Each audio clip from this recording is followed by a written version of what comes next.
திருச்சிற்றம்பலம். தென்னாடுடைய சிவனை போற்றி, எந்நாட்டவர்க்கும் இறைவா போற்றி. அனைவருக்கும் வணக்கம். நாம் இன்னைக்கு பார்க்கக்கூடிய பதிவு என்னன்னு பார்த்தீங்கன்னா, ஜூலை மாத பலன்களை பற்றி தான் பார்க்க போகிறோம். அதற்கு முன்னாடி நம்மளுடைய சேனலை சப்ஸ்கிரைப் பண்ணிக்கோங்க.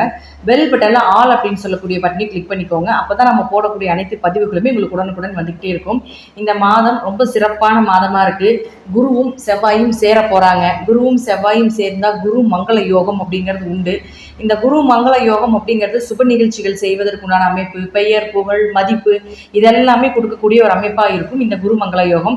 யாருக்கெல்லாம் இந்த மாதம் இந்த யோகத்தை கொடுக்க போகிறாங்க அப்படிங்கிறத நாம வரக்கூடிய வீடியோல நம்ம முழுமையா பார்க்கலாம். மிதுன ராசிக்குண்டான ஜூலை மாத பலன்களை பத்தி பார்க்கலாம். மிதுன ராசிக்கு உங்க ராசி அதிபதியே புதன். இதுதான் உங்களுடைய ராசி. ராசி அதிபதி 2ஆம் வீட்டுல இருக்காரு. அடுத்து 3ஆம் வீட்டுக்கு போக போறார் 19ஆம் தேதி வரைக்கும். எப்பவுமே ராசி அதிபதி 2, 3, 4 இந்த இடங்கள்ல இருந்தால் யோகத்தை கொடுப்பார்.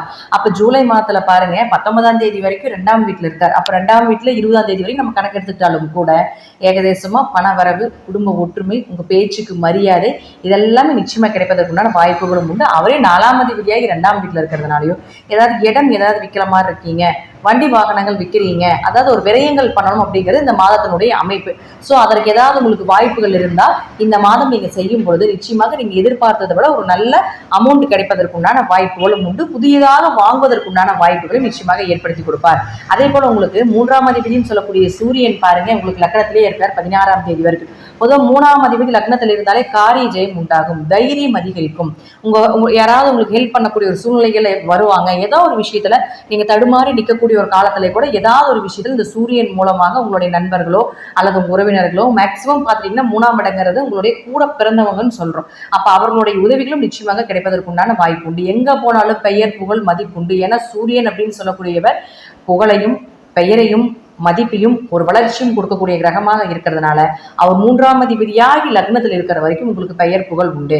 அடுத்து 16ஆம் தேதிக்கு மேலே 2க்கு வரும் பொழுது காசு, பணம், சொத்து சேர்க்கை இதெல்லாமே கிடைப்பதற்குண்டான வாய்ப்புகளையும் ஏற்படுத்தி கொடுப்பார். 2ஆம் இடம் அப்படிங்கிறது உங்களுக்கு குடும்பத்தை ஒற்றுமை செய்யக்கூடிய ஒரு இடம். அதனால 2ல் பாவகிரகமான சூரியன் வந்து இருந்தால் பணவரவு வரும்.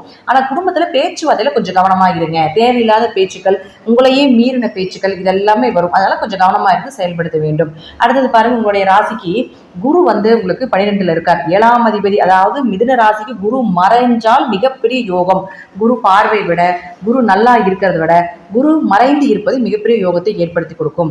அப்போ இப்ப யாரோட சேர போறார் அப்படின்னு பாத்துட்டீங்கன்னா செவ்வாயோட சேர போறார்.